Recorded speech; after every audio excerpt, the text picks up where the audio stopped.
নমস্কাৰ বন্ধুসকল, আপোনালোকে বিতপন দাসৰ ভিডিঅ'টো ক্লিক কৰিছে যেতিয়া সাবস্ক্ৰাইব কৰি লওক। এতিয়া ভিডিঅ'টোত আপোনালোকক মই জনাম যে 50,000ৰ তলত বা 50,000ৰ বেষ্ট ল্যাপটপ কোন কেইটা। মই যিকোনো তিনিটা কম, লিংক দি দিম আপোনালোকৰ ডেসক্ৰিপচন, আপোনালোকে নিজে চেক আউট বা আপোনালোকে কিনিলে কিনিব পাৰে ল্যাপটপ কেইটা। 50,000 ভিতৰতো অল ৰাউন্ডাৰ ল্যাপটপ পায়। 50,000ৰ ভিতৰত অল ৰাউন্ডাৰ বা আপোনালোকে গেমিং, এডিটিং, কোডিং, ষ্টুডেন্টছৰ কাৰণে বা বিভিন্ন ধৰণৰ কাৰণে বহুতে বিভিন্ন কাৰণত ল্যাপটপ লয়। সেই কাৰণকেইটা মই চাই ৰিচাৰ্চ কৰি মই যি ল্যাপটপ আপোনালোকক যে ইটো ল্যাপটপ কম ইটো ল্যাপটপ সেনেকুৱা নহয়, মই বহুত ধৰি ইটো ৰিচাৰ্চ কৰিছোঁ। এতিয়া সেই ৰিচাৰ্চৰ ভিত্তিত মই তিনিটা ল্যাপটপ বিচাৰি পাইছোঁ। আপোনালোকে ভিডিঅ'টো লাইক কৰি দিলে মই আপোনাৰ ল্যাপটপ কেইটা কৈ দিওঁ। আপোনালোকে ল্যাপটপ কেইটা কৈ আছোঁ শুনক। ভিডিঅ'টো শ্বেয়াৰ কৰিলে নে নাই? মই প্ৰথম ল্যাপটপটো কৈ আছোঁ। প্ৰথম ল্যাপটপটো আপোনালোকে গেমিঙৰ কাৰণে আনিছোঁ। আপোনালোকে গেমিং ধৰি লওক বা যিকোনো কামে কৰিব পাৰিব, কিন্তু গেমিঙৰ কাৰণে ভাল হ'ব। লেন'ভৰ ল্যাপটপ, লেন'ভ আইডিয়াপেড গেমিং 3, এইটো কোৰ i5ৰ প্ৰচেছৰ পাব। তাৰপিছত আপোনালোকে ইয়াত 10 জেনেৰেশ্যন হ'ব ইটো, সেইকাৰণে দামটো কমি গৈছে 10 জেনেৰেশ্যনৰ কাৰণে। আপোনালোকে 15.6 ইঞ্চি ফুল HD IPS ডিছপ্লে পাব আৰু বাকীবিলাক ফিচাৰ মই ডিছক্ৰিপশ্যন লিংকটো যেতিয়া দিয়ে দিছোঁ আপোনালোকে চাব পাৰে। তথাপি মই কেইটামান ফিচাৰ কৈ আছোঁ আপোনালোকক।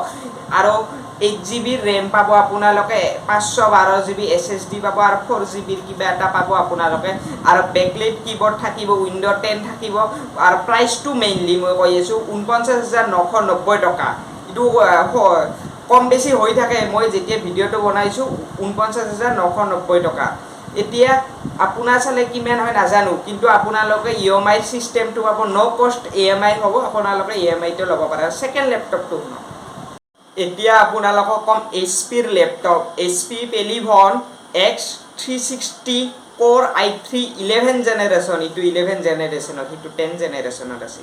এতিয়া উইণ্ড' 11 পাব, সেইটো উইণ্ড' 10 আছে। এতিয়া এইটো প্ৰচেছৰটো অলপ শ্ল' মানে i3 আৰু এইটো i5 আছে, সেইকাৰণে দামত ডিফাৰেঞ্চ হ'ব। এইটো আপোনালোকে ফ্লিপকাৰ্টত লিংকটো দি দিম, ফ্লিপকাৰ্টৰ এইটো আইটেমটো মানে এইটো ল্যাপটপটো। ইয়াত আপোনালোকে 47,000ত আপোনালোকে পাই যাব।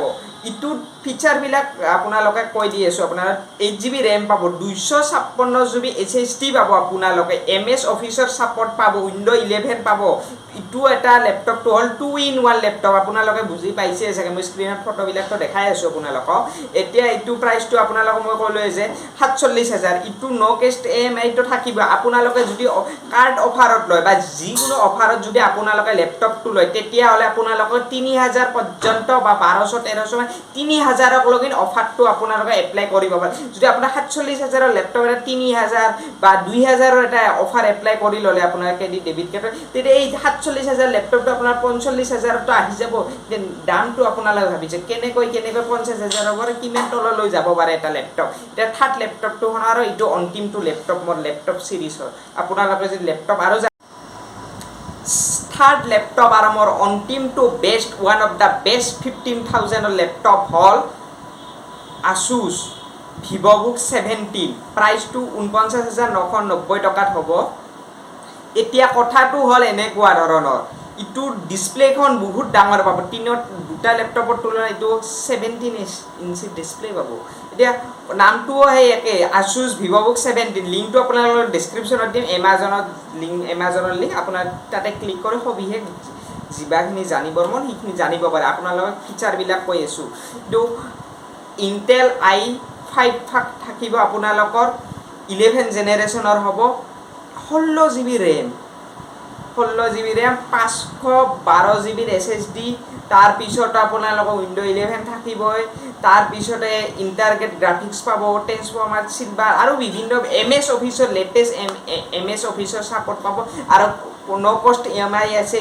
বাকী আপোনালোকে ইটো আৰু প্ৰাইচটো ডিক্ৰিজ কৰিব পাৰে, যেতিয়া আপোনালোকে অনলাইন পে'মেণ্ট কৰিব তেতিয়া ডিক্ৰিজ হৈ যাব। মানে 49,000ৰ লেপটপ এটা আপোনালোকে 47,000ত পাই যাব। আৰু বিভিন্ন ধৰণৰ ফিচাৰ আছে। এমাজন প্ৰাইমত জইন কৰিলে আৰু এক্সটাৰ্নেল আপোনালোকৰ 500 বা 1000 টকা আৰু কম হৈ যাব। এইবিলাক আপোনালোকে মই লিংকটো দিম, আপোনালোকে তাতে যাই চেক আউট কৰিলে বেছি ভাল হ'ব। যদি নোৱাৰে মোক ইনষ্টাগ্ৰামত কথা পাতিলেই হ'ল মোৰ লগত, নহ'লে কমেণ্ট কৰিলেই হ'ল। বাকীবিলাক বেলেগ ভিডিঅ'ত লগ পাম। ধন্যবাদ।